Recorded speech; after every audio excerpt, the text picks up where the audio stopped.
I'm starting. No, it's when you just come with.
Hello.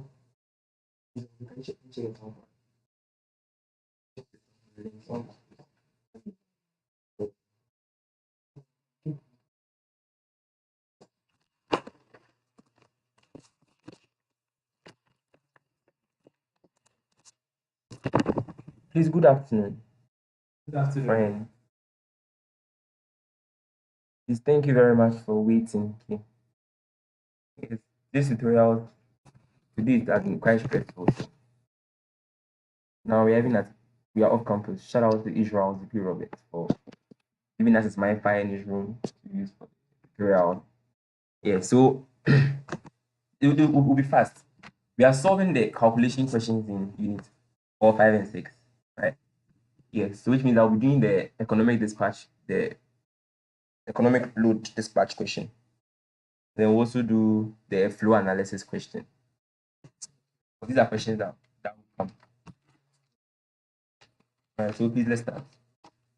So the first question I want us to do with is the economic dispatch.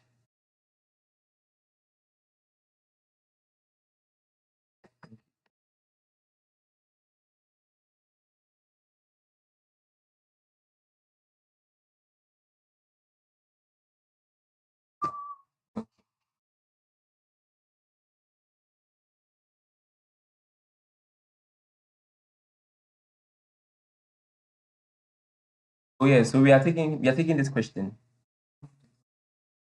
This question to take like this question handles the examples in the slides. So we'll just do the transcript for it. So you know that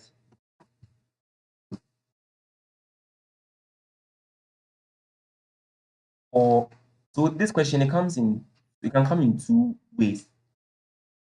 Under the economic dispatch, we have two ways. Okay, we have economic dispatch of load between two generating units in a plant. Generating unit in a plant. And secondly, we also have economic dispatch between two plants. Between two plants in a power system. So these are the two ways in which the question can come. Now, in the first case, using the Lagrange multiplier method, the F1, the P1, so the derivative of the fuel cost with respect to the power produced by the first machine must be equal to the F2, the P2 must be equal to the F up to the Fn, the Pn. And this is equal to our incremental fuel cost or incremental fuel rate. So this is true. So there's a question that state the condition under which the condition for economic dispatch for two generating units in a plant.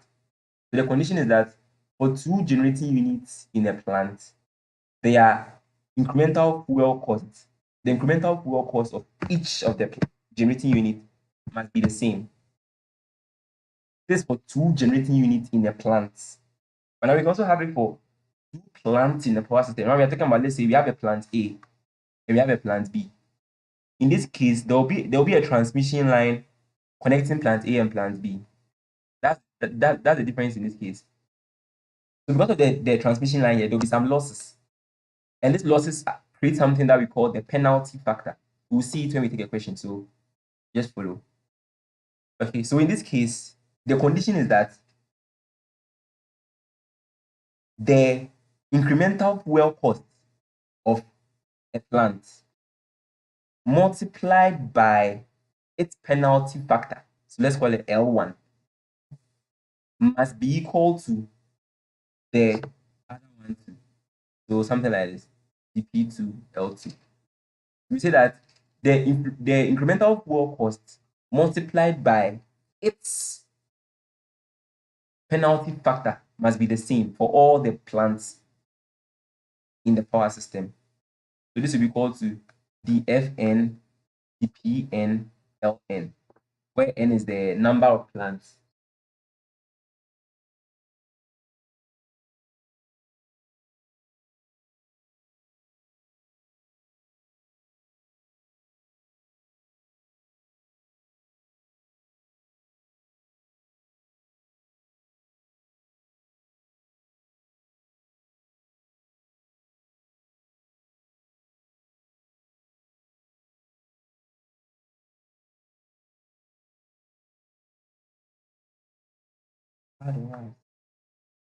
Yeah. Okay, so this is a condition for this too. So I saw a question somewhere where they were like, question 1A, define economic dispatch. That's the first one. Then the B part was state the condition under which economic dispatch is done in A, generating unit in a plant, and then plant in a power station. So for the generating unit, their incremental work cost might be the same, but for the plant, the incremental work cost multiplied by their penalty factor must be the same. So that's the difference. So if you have a question like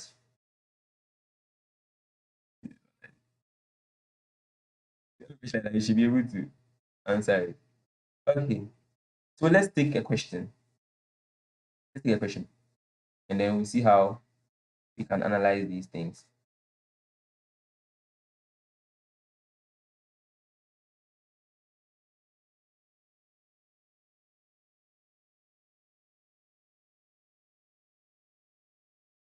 Okay.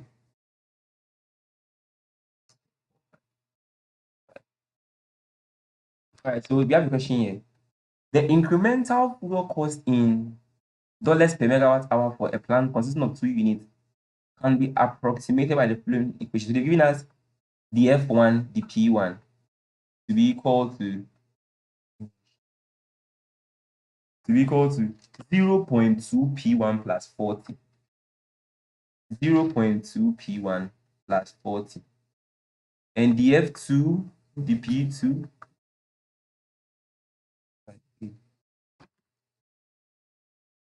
Okay, another one. And for the next one, we have 0.25 P2 plus 30.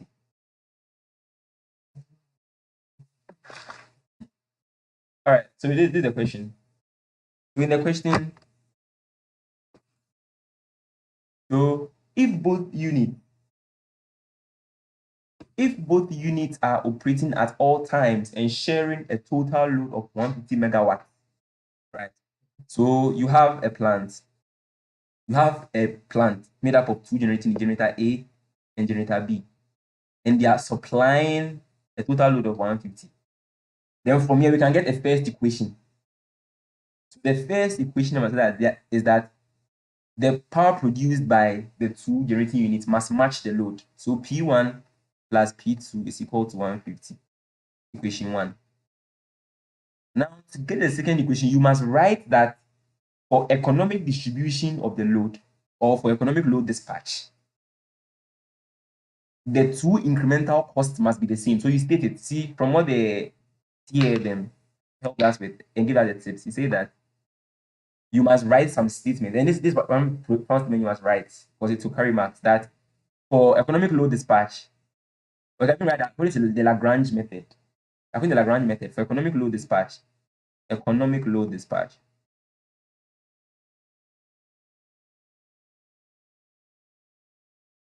the two units must have the same incremental fuel cost. So you write it.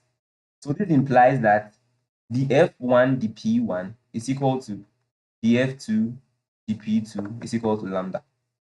Then you write that 0.2 P1 plus 40 should be equal to 0.25 P2 plus 30, equation 2.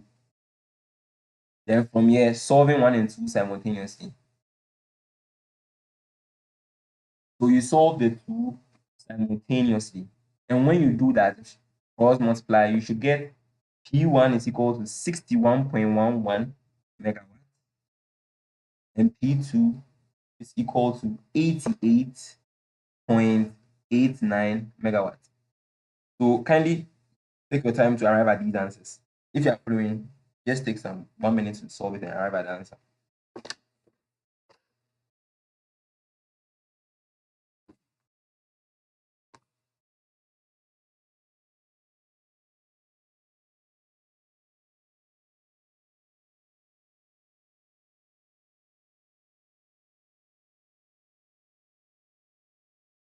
It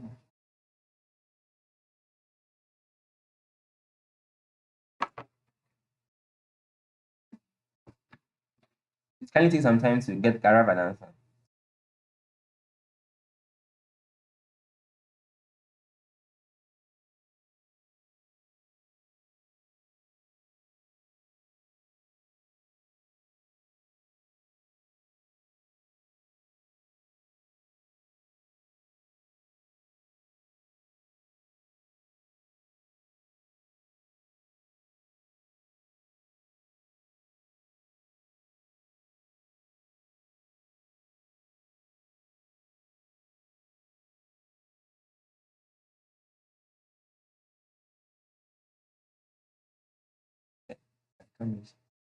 So this is it. So nothing scary here so far. So now we are now in the first part. The first part says that what is the optimum allocation of generation among the two units? We've done that. We said P1 should take 61.11 megawatt of the total 150 megawatt, and P2 should take 88.89. So we have verified. All right, now the second question says that you are supposed to find the incremental fuel cost of the plant. Incremental fuel cost of the plant. Oh, I think I cleaned it. The F1, the P1 is what? 0.2 P1 plus 40. The F2, the P2 is 0.25 P2 plus 30. So lambda of the plant, we say that economic load dispatch, they should have the same incremental. So I can choose to do the F1, the P1, or I can choose to do the F2, the P2. So let me use the F1, the P1, and then you verify with the F2, the P2. So I'm using the F1, the P1. So lambda of the plant is equal to 0.25 P1 plus 40. Then we got our P1 to be 61.11 plus 40. So you put it inside, you multiply, and you get your answer to be 52.222 dollars per megawatts hour. Like,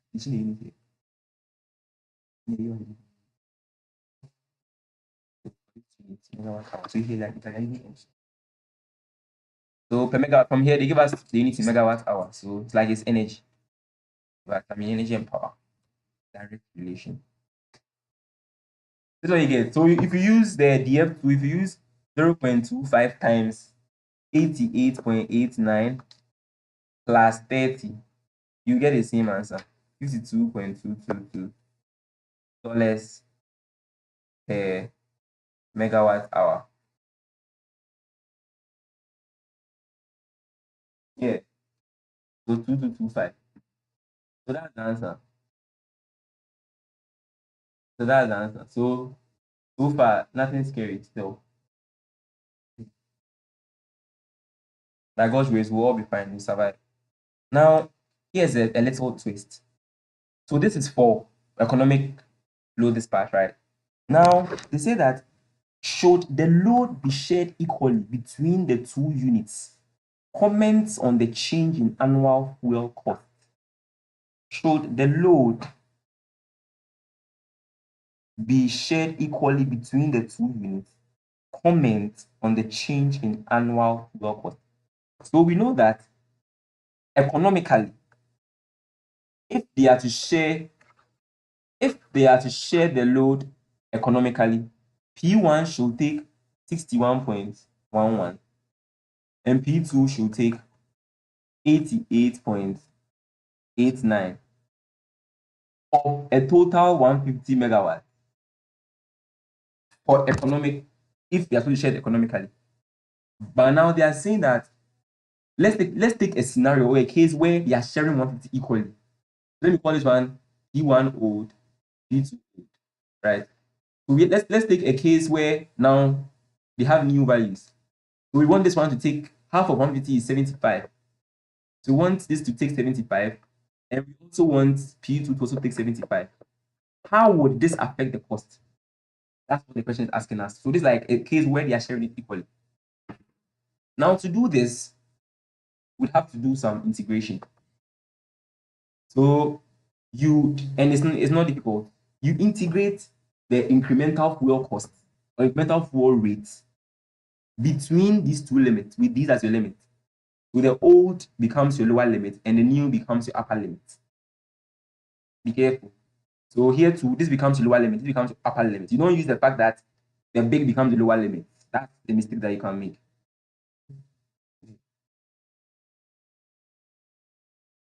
Mm, 100%.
It also has one.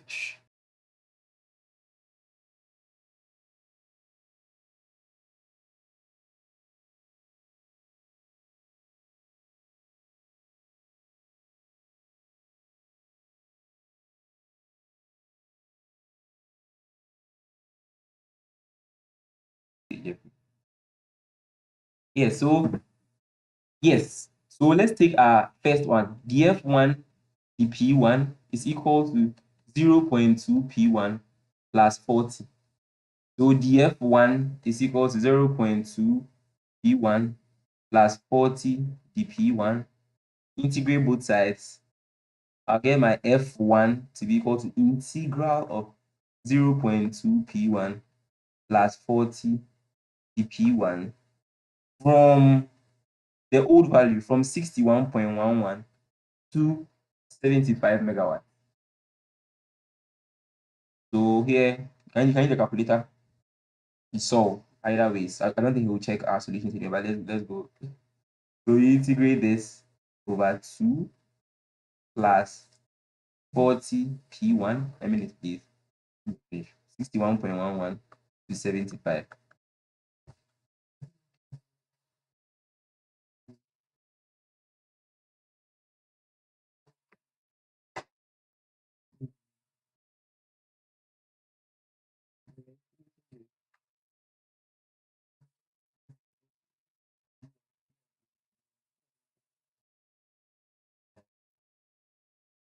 Yeah, so okay. Let's please, Israel, please kindly punch community.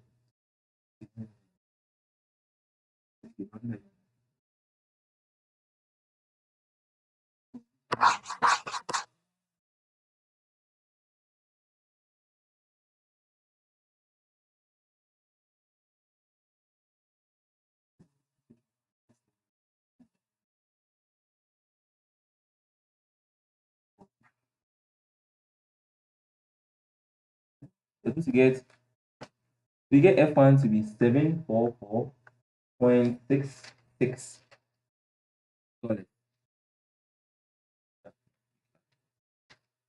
So this is what you get. Oh, sorry, right? So 744.66 $744.66. That's what you get. That's what you get for the cost. That's what you get for the cost. I mean, it's let me see.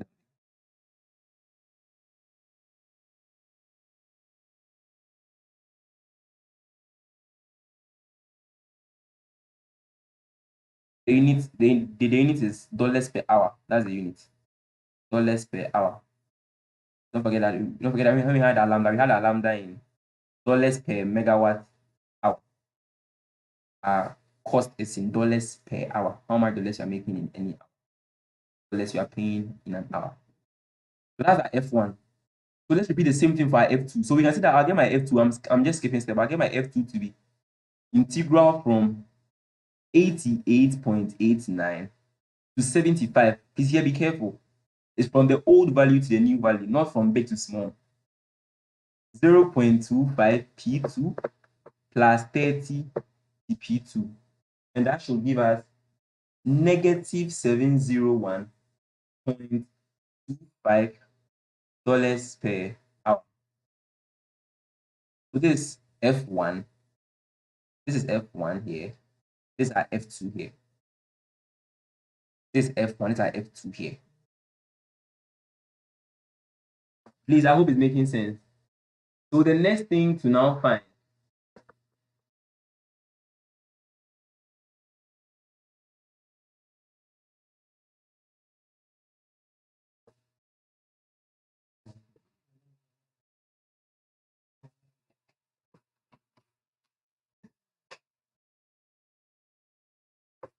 so now we have our F1, we have our F2. So let's find our net cost. That is F1 plus F2. F1 plus F2. So it's very systematic. So once you go through another time, I think that should be it. So F net is F1 plus F2. That is 744.68 plus negative 701.25.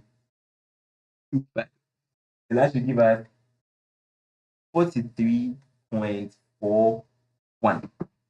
$43.41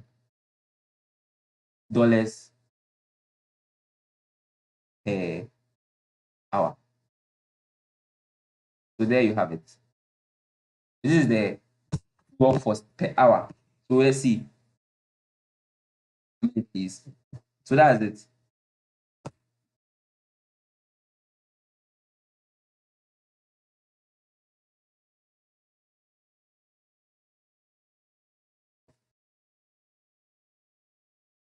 Okay. So comment on the change in annual workforce. Sure. So this is it. And because this value is a positive value, it means that there will be a net increase. If it was negative, it means that it's a decrease. So if you're going to change this to per year, this is per hour. So for a year, you multiply it by the number of hours in a year. Multiply by the average in a day times number of days in a year. So that should be 43.41 times 24 times 365. And that should be 380,236.4505 per hour. So this is it. So that's it for that question. $8, yeah, dollars. Yeah. The hour is gone now. We are found it. Thank you, Papa.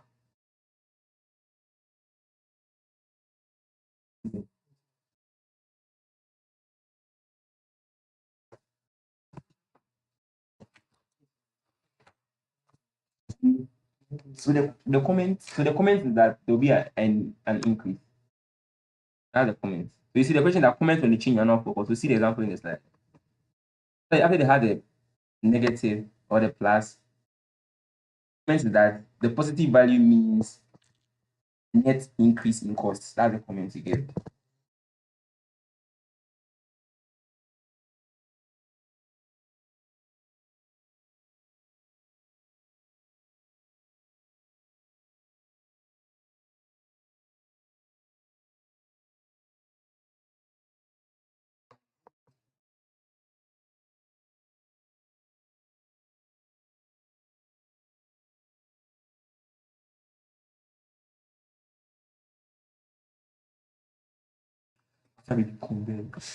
Right, so that's it. So that's it for how we'll do this question. So this is a question involving two generating units in a plant. Now let's take a question involving two plants in a power system. Okay.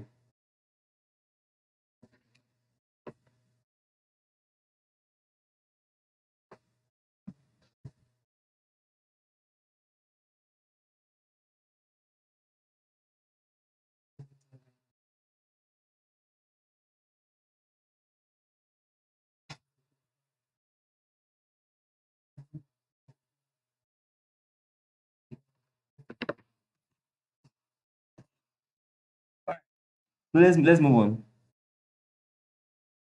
Okay.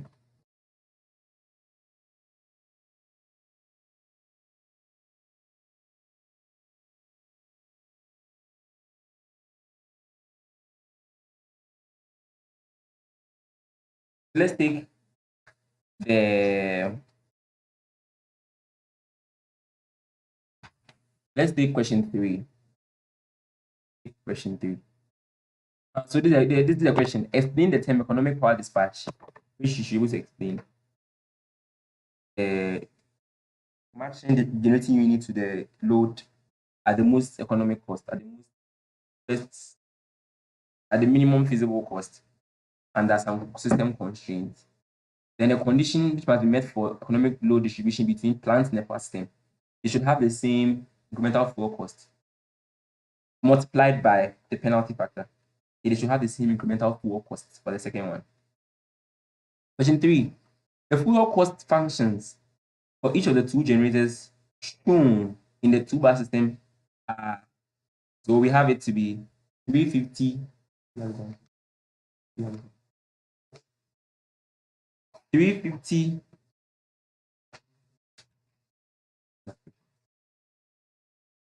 So we're giving F1 to be equal to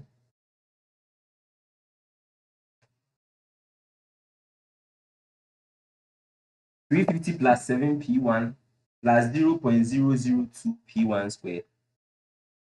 350 plus 7P1 plus 0.002 P1 squared. And sorry. And our F2 is 450 8P2 0.003. 450 plus 8P2 plus 0.003 P2 squared. So the question 1 says that so the two units share a total load of 500 megawatts. But you can see here, the load is connected to bus 2. You can see here.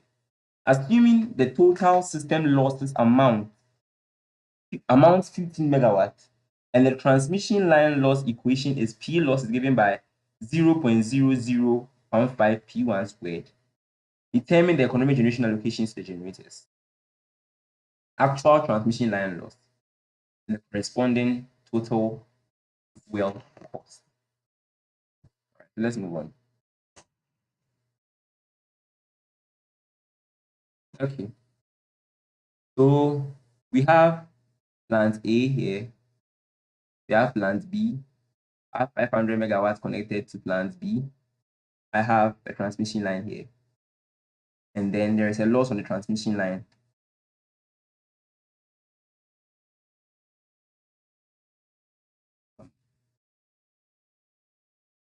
The loss is 15 megawatts.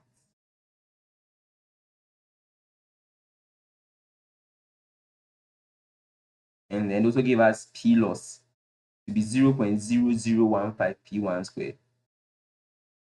P loss is 0.0015 P1 squared. Okay, so we know that the first thing you must find is we must have df1 dp1. We must have df2 dp2 too. So that's the first thing we find. So let's find derivative. So I have differentiate f1 with respect to p1. I'll get 0.002 p1 plus 7. And my df2 dp2 will give me 0.003 p2 plus 8. So I have them like this. Right.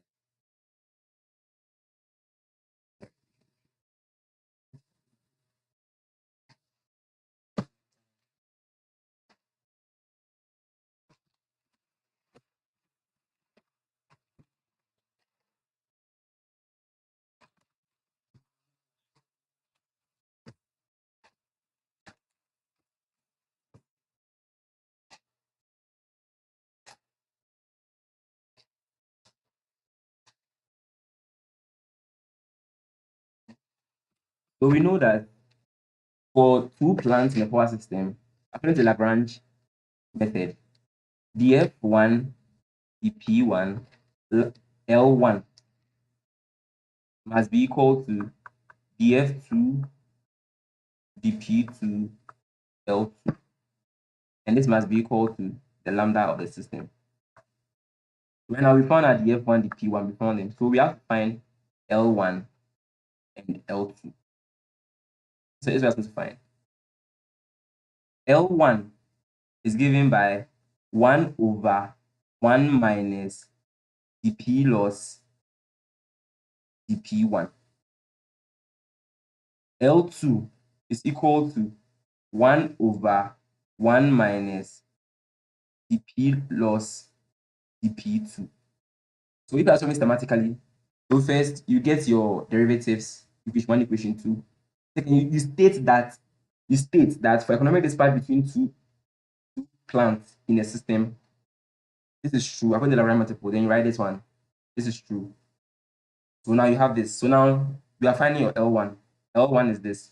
L2 is this. Let me clean so that I have space. I'm going to do this part. So we're giving P loss to be equal to 0.0015 P1 squared. So P1 squared. So you find we need partial derivative with respect to P1 and respect to P2. So let's do the P loss with respect to P1 is equal to 0.2 times 0.0015 P1. Then with respect to P2, there's no P2 here, so it's 0. This is how we are following. Okay. So now that we have this, we can now find our L1 and our L2. So nothing complex still.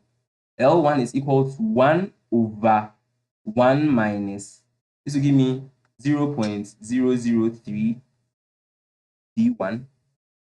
And my L2 will give me 1 over 1. So 1. Yeah, it'll give me 1. So now that we have this, we can go ahead.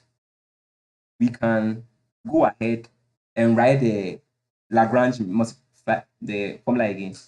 That dF1 dP1 L1 must be equal to dF2 dP2 L2. So right now we have to put everything inside.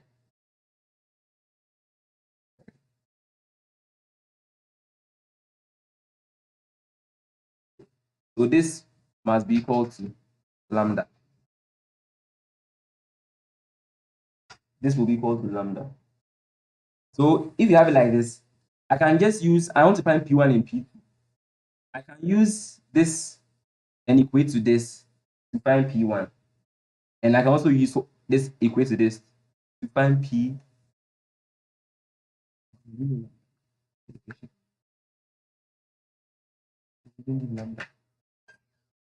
So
tell you.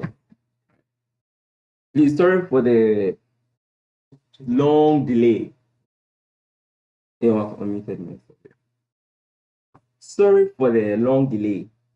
Right, there was a little congestion.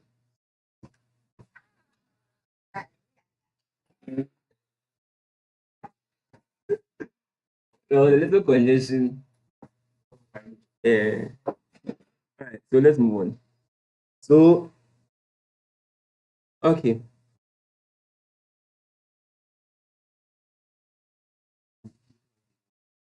So now let's put in what we have, right?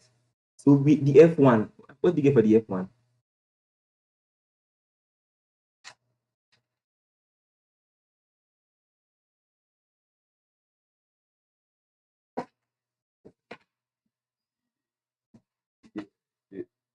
So the F1, the P1 gave us 0.004 P1 plus 7.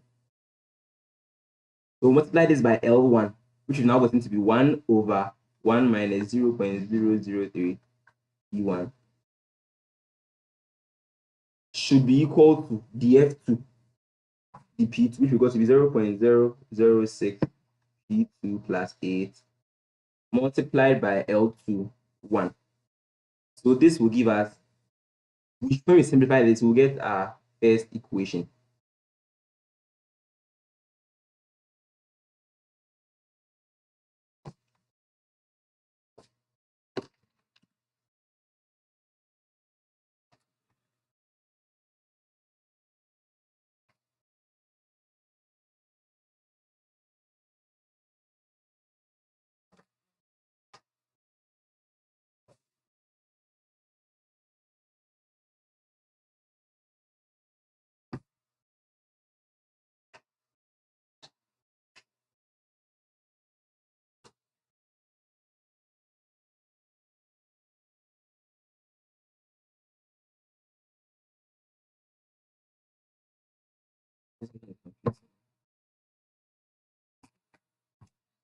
This, for some reason, the equation is confusing me right now. I'm coming. Okay, hold on.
There's a little thing about like how this question was solved. Okay, so we'll solve it and send the answer to the group.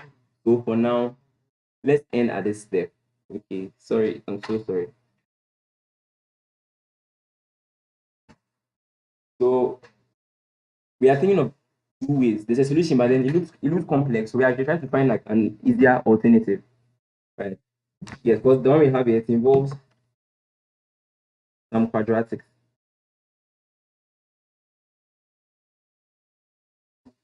Yeah.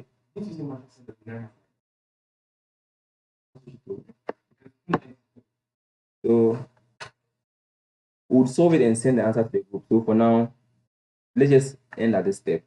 Okay. Let's end at this step. Right. So that'll be it for the economic dispatch. Economic dispatch questions.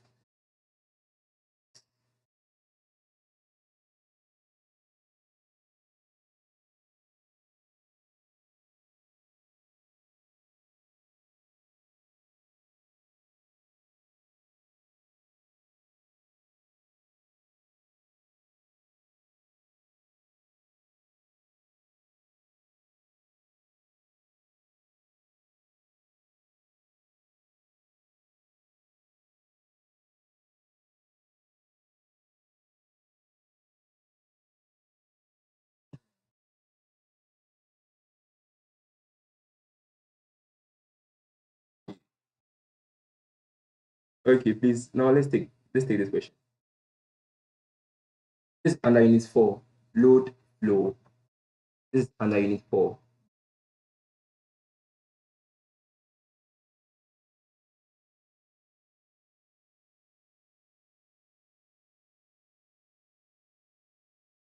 Let's move on. Sorry for the delay, okay? It happens sometimes.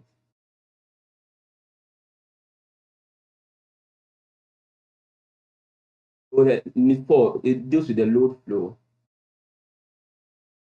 So that plays to they can ask you some questions like the objectives of load flow analysis and some few other questions in that chapter. Then the calculations. So let's take this question. This is like how difficult it can go. Let's take this question. So consider the figure below. Let's take a simpler one, then we'll come and take this one. I think that's the best. Let's take a simpler one. We'll come and take this. Okay. So demonstrate above by performing a load flow study on the previous simple hypothetical two bar. We have a two bar system like this. We have a generator. This is the generator. Go through the transmission line.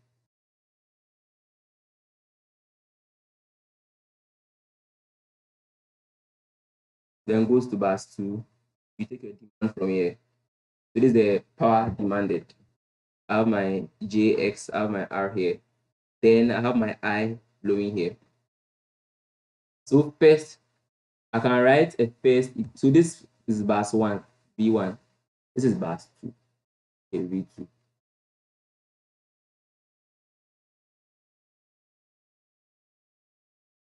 So I can write a first equation that we know that the power at a bus is given by the power is given by VI conjugate.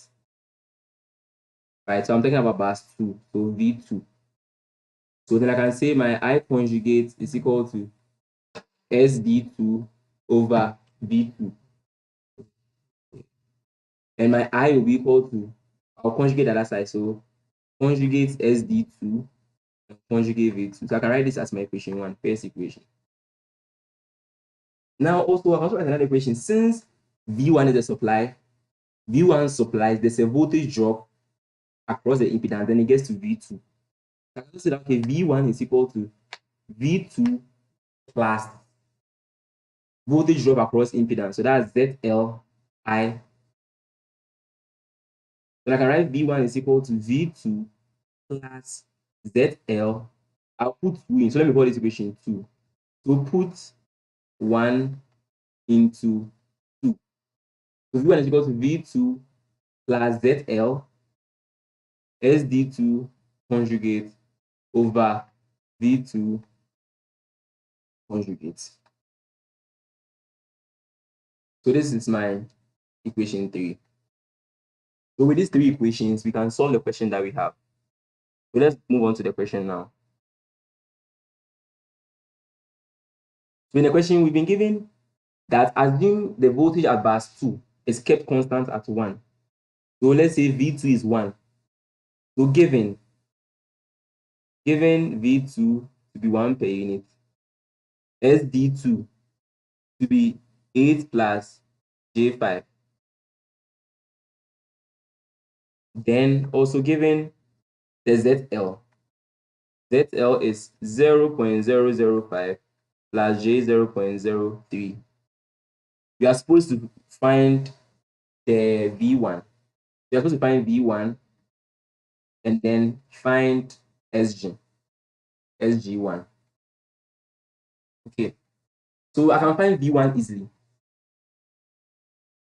I can find V1. I know that V1 is equal to V2 plus from 3 ZL SD2 conjugate over V2 conjugate. So they need to give me 1 plus ZL 0.005 plus J 0.03 multiplied by SD2 conjugate means that negate the complex part. So 8 minus J5 over 1. So you put this into the calculator and you'd be getting, you get 1.19 plus J 0.215. 1.19 plus J 0.215. Complex form, in polar form, sorry. You'd have 1.209 angle 10.9. 0.209 angle 10.24. So there we have it.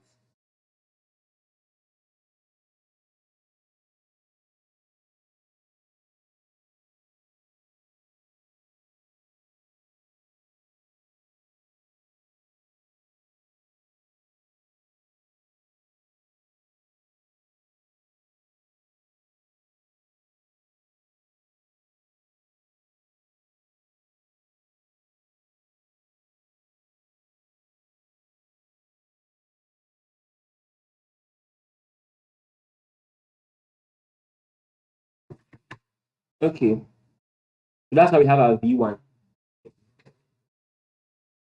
So now that we have V1, we can find SG1 because we know that SG1 will be equal to V1 I conjugate. So now we have V1, we also know I, so I can find that easily. So then my SG1 is equal to V1, which is 1.19 plus J 0.215 multiplied by I conjugate, that is 8 minus J5 over 1. And this will give my SG1 to be equal to, I think that data they had in the slides was wrong.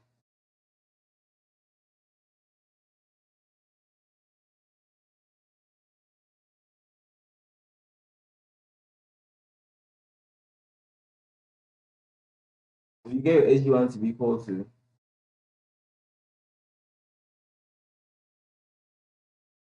that's the answer is slightly wrong. So 10.595 minus 4.23. Okay. So this is it. These are SG1. So this is like a simpler form, right?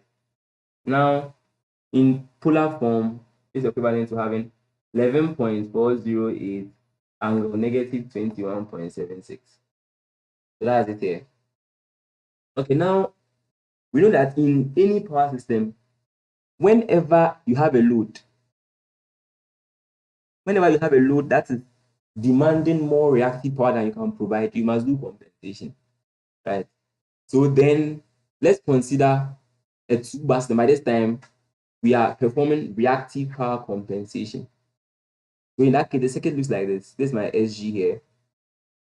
Goes through the line, comes here. I have my this here. I have my SD2. Then This will be my QC. Let me call it QC. QC here. So how does it modify what we know? What is asked is that now at this bus here, okay, the power at this bus here now becomes SD2. So this way, this is coming in. So using the directions is the opposite direction. So it becomes SD2 minus QC, and QC is a reactant, so it becomes minus JQC. SD2 minus JQC. So happen like this. So it doesn't change. So it means that the only is so everything is still the same. V1 is equal to V2 plus ZL IL. You know that IL initially IL was what? SD2 conjugate over V2 conjugate. So in this case, it becomes SD2 minus JQC conjugate over V2 conjugate. And this means that we conjugate each of the elements. So therefore, my V1 becomes V2 plus ZL multiplying SD2 conjugate. If I conjugate this KO part, it becomes plus JQC all over V2 conjugate.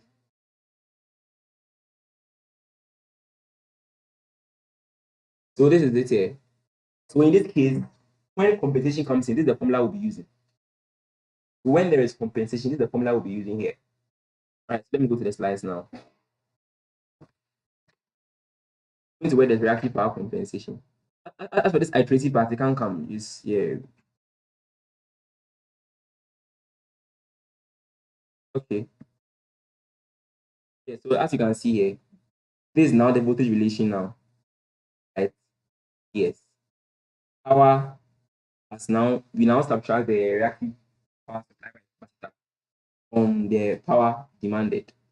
So your V2 I conjugate becomes, so your V2 I conjugate equals to SD2 minus JQC.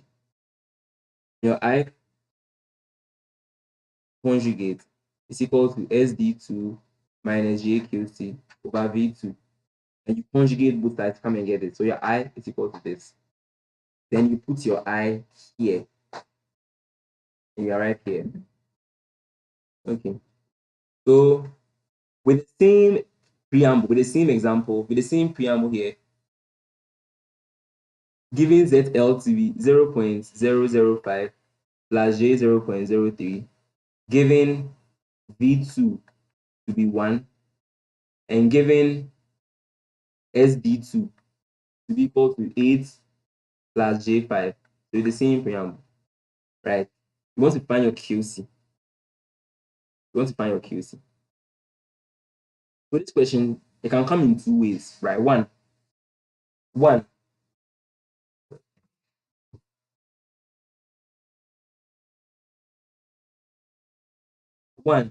So they'll give you like a voltage V1 to use to find QC. But if you're not giving a voltage V1, then you assume flat voltage for V1. Okay. Because the who is that we're trying to maintain voltage balance. So if VT is V1 and you want to maintain a flat voltage profile, V1 to be equal to 1. So my V1 is equal to 1. So then I can now do my substitutions. So then I can now say that, okay, 1 is equal to 1 plus ZL, that's 0.005 plus J 0.03 multiplying SD2. We know SD2 conjugate to be 8 minus J5, the conjugate, plus, right, plus JQC all over V2 conjugate, that's 1. So then let me just write here simpler. So this will be this times 8 minus J5 plus JQC all over 1 by the one I can choose to break it. So I have it like this. And we are finding the QC. We are solving for the QC. Kindly hold.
Please, I understand that you couldn't hear me.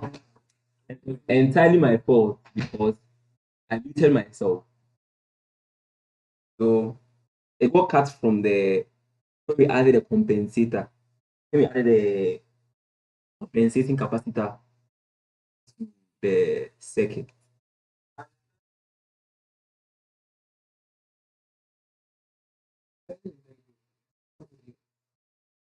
So I'll have to start from that side again.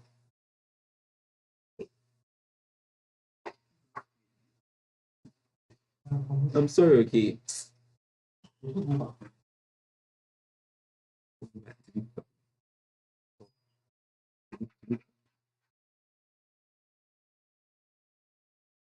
All right.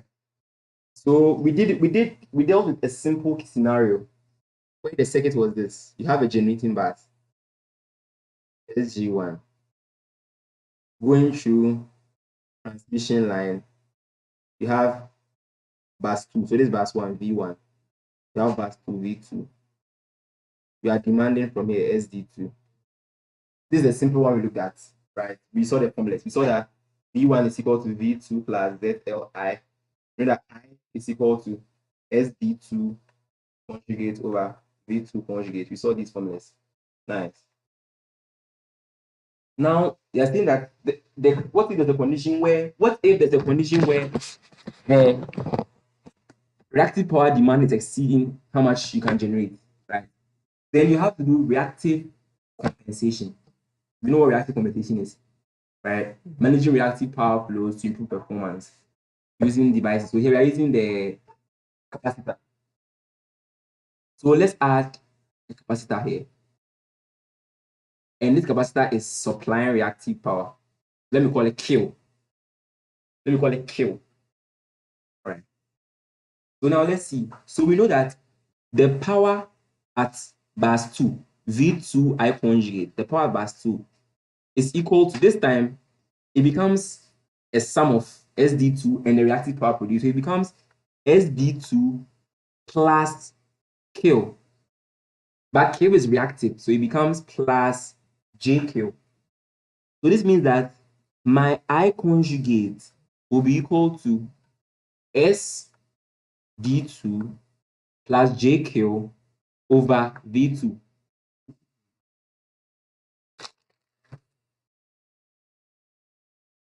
So now my I means I'll conjugate the other side. So I will be equal to SD2 conjugate. If I conjugate JQ, I'll get minus JQ all over V2 conjugate. So I have this to be my I. So this means that if this is my I here, I can find my V1. So once I have my I can find V1 to be equal to V2 plus ZL.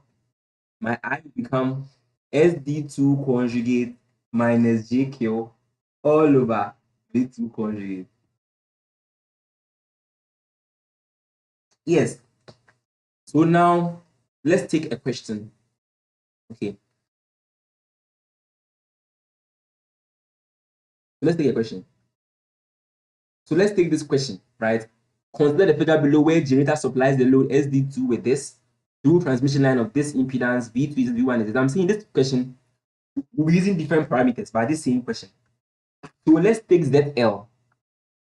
Let's take ZL, calculating this. So let's take ZL. Take ZL to be equal to 0.005 plus J0.03 as in example 1. And take V2 to be equal to 1. And take V1 to also be equal to 1.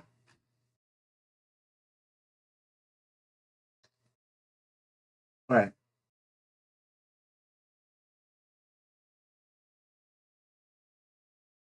Yeah. So this is what we have.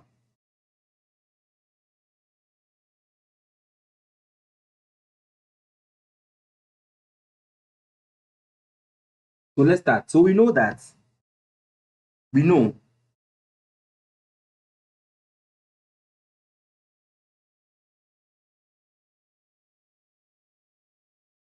V1 is equal to V2 plus ZL SD2 conjugate plus JQ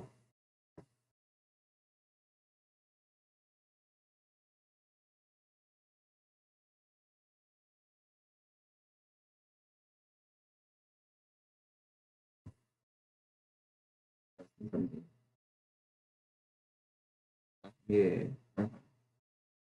I'm show you something.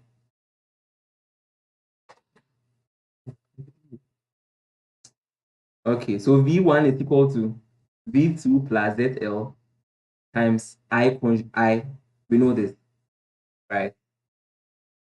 So V1 is equal to V2 plus ZL. We know that our I is SD2 conjugate plus JQ all over V2 conjugate. And this plus because we know that I, when I do the diagram here, right? You see we had the demand here coming down and we had the QC coming in. So V2 I conjugate is equal to SD2 minus JQC. So because it's coming in the opposite direction, it's minus here. But when I conjugate, it becomes plus. So please don't get confused. Okay. It becomes plus. So this is what I have here. So I have my V1 is equal to, I say we should take V2 to be 1. Take that L to be 0.005 plus J 0.03 multiplying SD2 conjugate. SD2 is 8 plus J5. Our conjugate to be 8 minus J5 plus JQ over 1. V2 conjugate is 1. So I'll not bring the 1. So I have it like this. Right? Yes.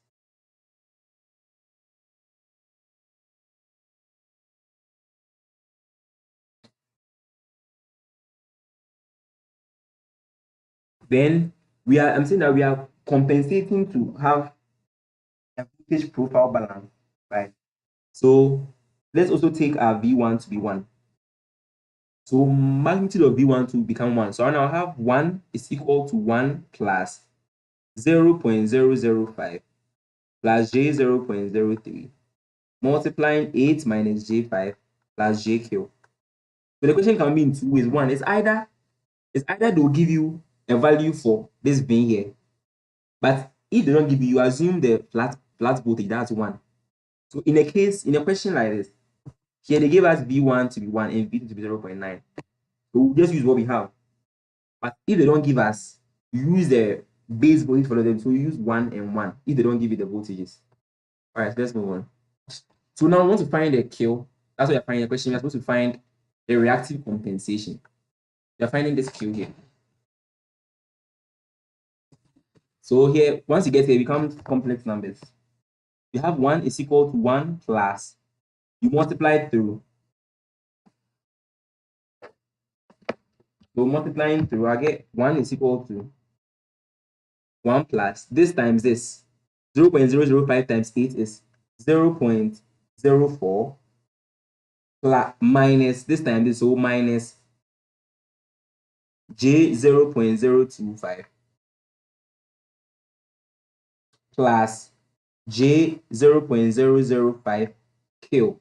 That's this times this. Now I'll come to this time this, so I'll get plus J 0.24 plus 0.15. So here I have minus J times J. J times J will give me minus, so negative. So it become plus. Get it? So plus 0.15, no J again. Then I'll be left with plus 0.03 Q. Here it becomes minus because I have J times J. So here it becomes minus 0.03 Q. Minus 0.03 Q. Okay, so I have it like this. Now, once I have this, I can now group all the real components as 1 and all the imaginary components as 1.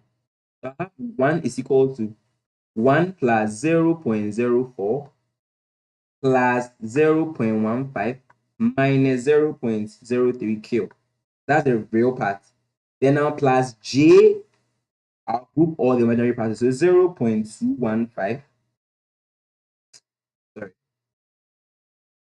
So J 0.24 minus 0.025. So that's this and this, then this, then plus J 0.005 Q.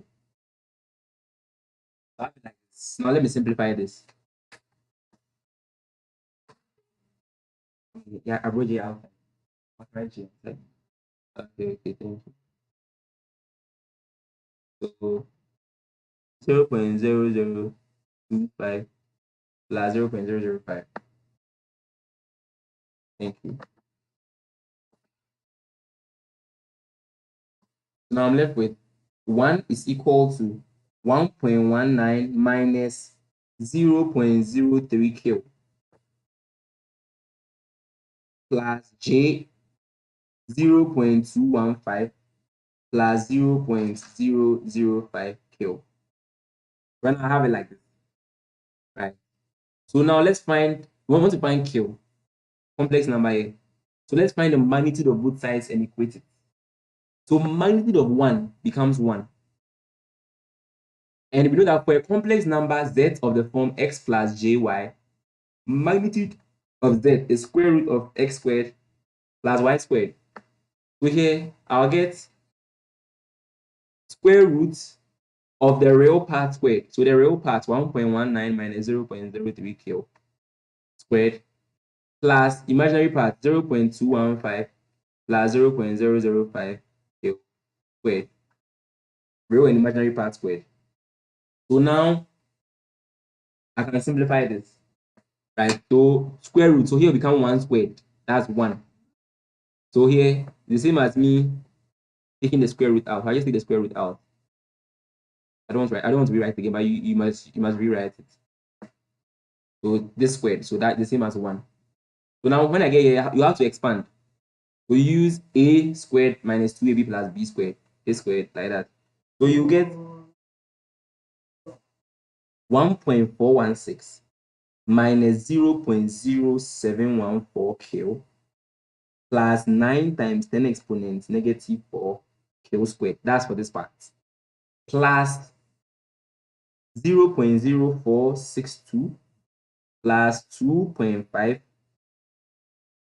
times 10 exponent negative 5 Q squared plus 2.15 times 10 exponent negative 3 Q. Like this. Right. So now simplify. So you can see the quadratic. So group all the Q squared, add all the Q squared and all the other ones.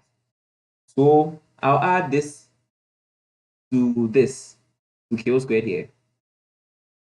And I'll get 9.25 times 10 exponent negative 4 Q squared. Then I'll add this to this. So I'll be left with plus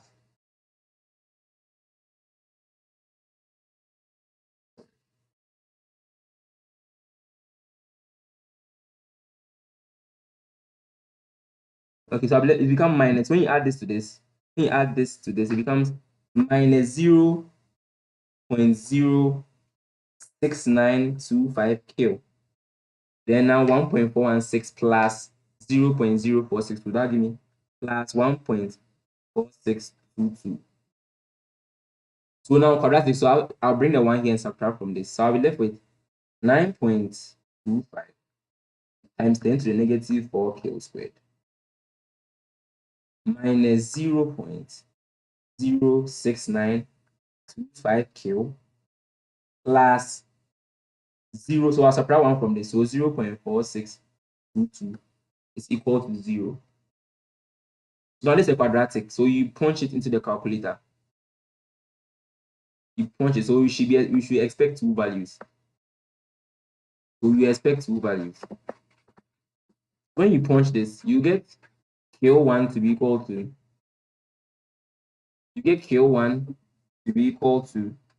67.45, and you get Q2 to be equal to 7.407 VAR. So we have this. So you must choose one. Now Initially, we had our SD2 to be equal to what? 8 plus J5. So here, the reactive power demand is J5, right? Even if anything should exceed J5, it shouldn't get to 67.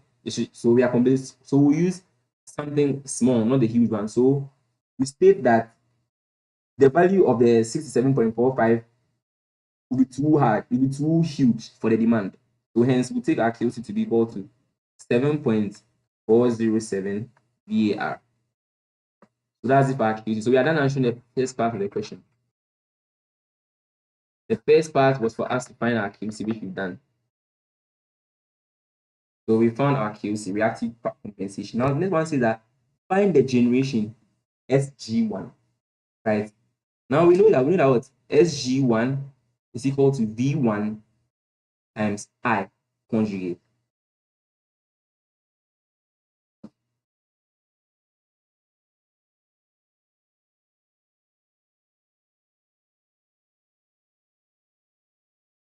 V1 times I conjugate.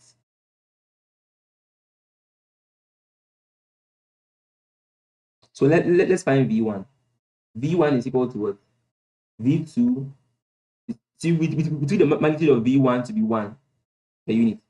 But then here, you're multiplying from that number, so we also need the angle. So let's find V1 plus angle. So V1 will be equal to V2 plus IZL. I'm saying that, right? SG1 is V1 times I conjugate.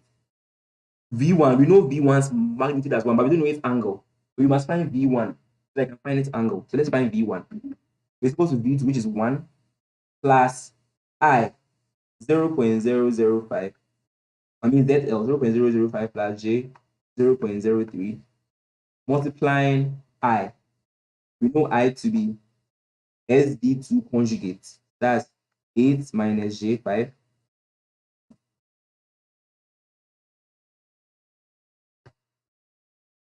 plus JQ. We found that one. So plus JQ. We found the Q to be 7.407. Then I can now get my V1 as 1 angle 14.6. So you get this answer. Then once you have this, now your SG1 is equal to 1 angle 14.6 multiplying I conjugate, which we know to be 8 minus J5 plus J 7.407. Yeah, I'm getting here from the fact that we know that I is equal to SD2 conjugate plus JQ over V2 conjugate. But I'm not bringing over 1. That's why you don't see here. Yes.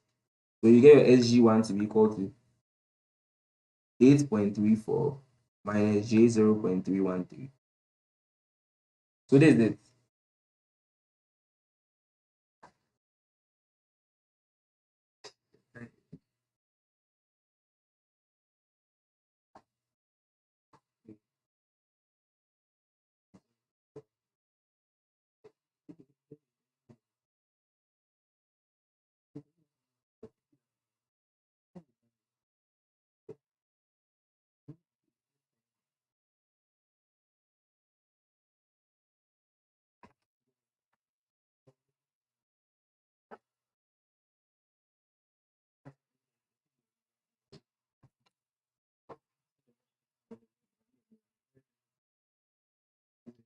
If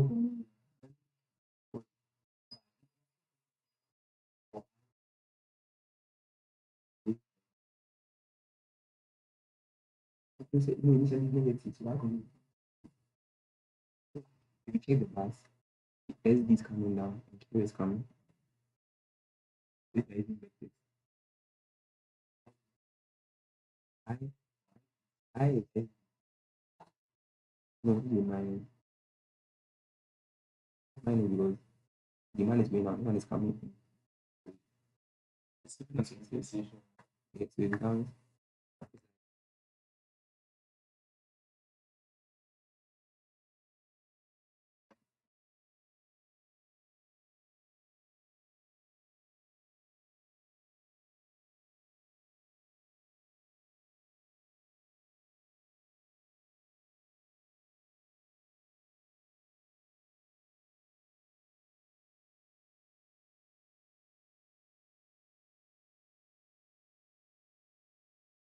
Oh, sorry.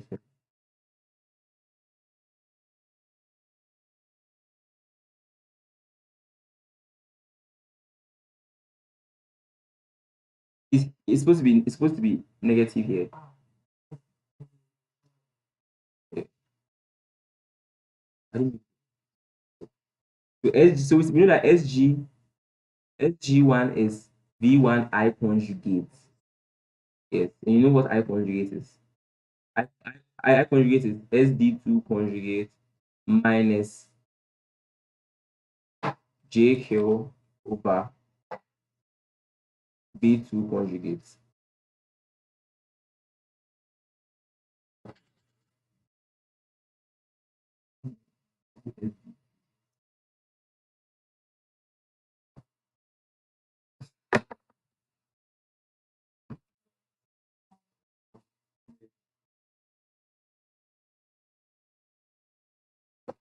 Let's find the SG again. Let's find the SG again. I made a little error here. So we have found V1. We found V1. V2 plus IZL. We know what I is. We've done it here. So let's find SG now.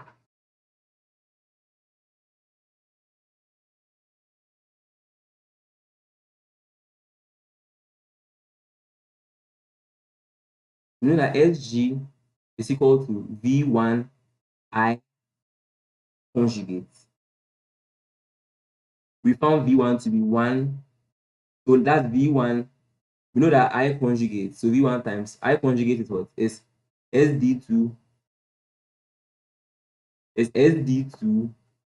So from here, let me show you the subject here. V2 I conjugate is equal to SD2 minus JK.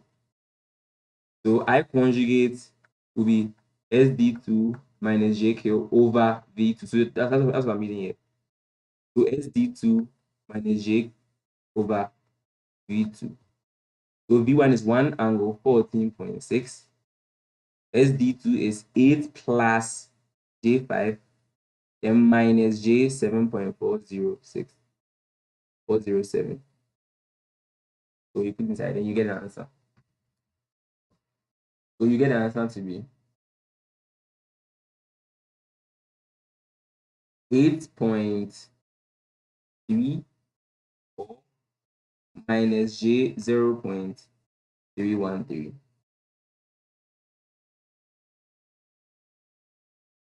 All right, so that's it. So we've seen the economic dispatch, we've seen the load flow involving the compensation.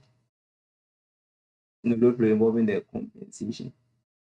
So that's it for the calculation that we did after the midterm. Yeah, that's it. I'm sure you know how to do the frequency calculation, the drooping characteristics calculation. So kindly revise that one. You can choose to bring it. Yeah, so you kindly go through that one. That's it. So please, if you have any questions, kindly send them to the class so that we'll all look at it, like we did for the midterm. If you have any calculation questions, send it to that. Yes, send them as early as possible. You can send live right now. After you're listening. Or by evening, make sure you send.